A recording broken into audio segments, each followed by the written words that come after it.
ವೀಕ್ಷಕರೇ, ನಮ್ಮ ಚಳ್ಳಕೆರೆ ಟಿವಿಗೆ ಸ್ವಾಗತ. ಇಂದಿನ ಪ್ರಮುಖ ಸುದ್ದಿ. ಮತ್ಸಮುದ್ರ ಗ್ರಾಮದ ಮತ್ಸ ಆಂಜನೇಯ ಸ್ವಾಮಿಯ ಜಾತ್ರಾ ಮಹೋತ್ಸವ ಅಂಗವಾಗಿ ವಿವಿಧ ಧಾರ್ಮಿಕ ಕಾರ್ಯಕ್ರಮಗಳ ಜೊತೆ ಪ್ರತಿ ವರ್ಷದಂತೆ ಭಾನುವಾರ ಸಂಜೆ ಉಟ್ಲು ಪರಿಷೆ ನಡೆಯಿತು. ಉಟ್ಲ ಪರಿಷೆ ಇಲ್ಲಿನ ವಿಶೇಷವಾಗಿದೆ. ಉದ್ದನೆಯ ಕಂಬಕ್ಕೆ ಜೇಡಿ ಮಣ್ಣನ್ನ ಕಂಬದ ಸುತ್ತ ಮೆತ್ತಿ ಮೇಲಿನಿಂದ ಲೋಳೆ ರಸವನ್ನ ಒಬ್ಬರು ಸುರಿಯುತ್ತಾರೆ.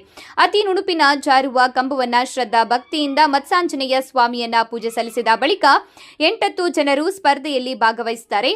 ಕಂಬವನ್ನ ಹತ್ತಲು 3-4 ಬಾರಿ ಅರ್ಧಕ್ಕೆ ಹತ್ತಿ ವಿಫಲವಾದ ಬಳಿಕ ಜನರು ಕೇಕೆ ಚಪ್ಪಾಳೆ, ದೇವರ ನಾಮ ಜೋರಾಗಿತ್ತು. ಬಳಿಕ ಎಲ್ಲರ ಒಮ್ಮತದಿಂದ ನೆನೆದು ಶಿವಕುಮಾರ್ ಎನ್ನುವವರು ಕಂಬದ ಮೇಲಿದ್ದ 4 ತೆಂಗಿನಕಾಯಿ ಮುಟ್ಟಿದ್ರು. ಸ್ಪರ್ಧೆಯಲ್ಲಿ ವಿಜೇತರಾದವರಿಗೆ ದೇವರ ಪ್ರಸಾದ ನೀಡಿ ಗೌರವಿಸಲಾಯಿತು. ಈ ಆಟ ನೋಡಲು ನೆರೆ ಆಂಧ್ರ ಹಾಗೂ ರಾಜ್ಯದ ನಾನಾ ಭಾಗ ಮತ್ತು ಸುತ್ತಮುತ್ತಲ ಹಳ್ಳಿಗಳಿಂದ ಜನರು ಸೇರಿದ್ರು. ಜಾತ್ರಾ ಮಹೋತ್ಸವದಲ್ಲಿ ಅಂಗವಾಗಿ ಶನಿವಾರ ವಿವಿಧ ಪೂಜಾ ಕೈಂಕರ್ಯಗಳಲ್ಲಿ ಶಾಸಕ ಟಿ ರಘುಮೂರ್ತಿ ಸೇರಿದಂತೆ ಇನ್ನಿತರರು ಭಾಗವಹಿಸಿ ಕ್ಷೇತ್ರದ ಒಳಿತಿಗಾಗಿ ಪ್ರಾರ್ಥಿಸಿದ್ದಾರೆ.